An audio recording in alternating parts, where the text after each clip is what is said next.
Mangunguha uli kami ng tapala ngayon. Nawili talaga. Nanguha na kami kahapon yan. Ayan, oh, ang laki, oh. Nakakatuwa talaga. Ayan.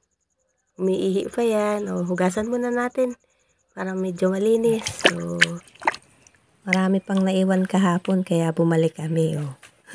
Alam nyo ba guys, sunod-sunod ang nakuha ko dyan tapalang, oh. Kasi may pamain yata ako. Ang suot kong short dyan ay butas. Kaya sunod-sunod yung nakuha ko.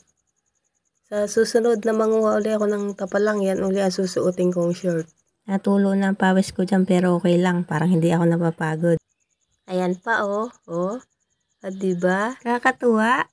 Ay kalalaki niyaan. Oh, ito pa, oh. Wow, laki. Ayan pa. Meron pa yan. Ayan na. Oh, yan. Malaki pa rin. Wow.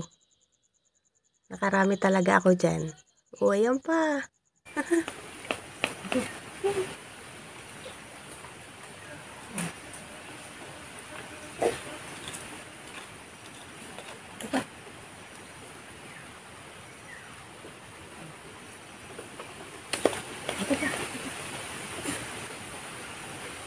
Ayan, tatlo.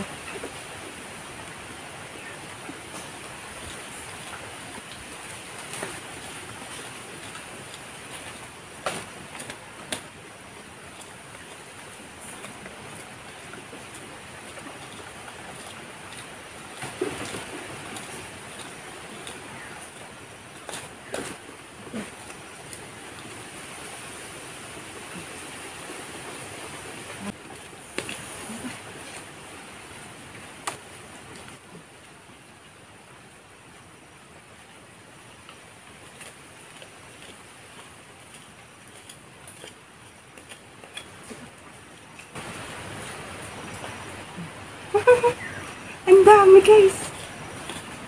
Ito kami sa ilog guys. Malinis ang tubig, oh. Ayan. Naliligo pa ang aking kasama. Malat pa. Malat.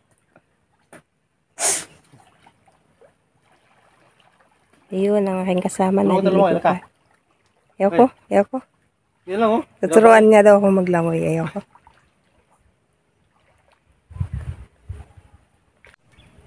Ito ang aming nakuha, oh. Sa akin lang yan. Kuha ko yan. Ito yun sa kasama ko, guys. Ang dami niyan. Oh. Diba? Libre na sa pang-ulam. At pag uwi namin ng bahay, nilalagay ko yan sa planggana. Oh, yan. Sama-sama na. Malaki at maliit. So, diba? Ang dami. Yan yung palangganang labahan ko. Sa isang araw ko pa yan lulutuin. Papasukwahin ko muna.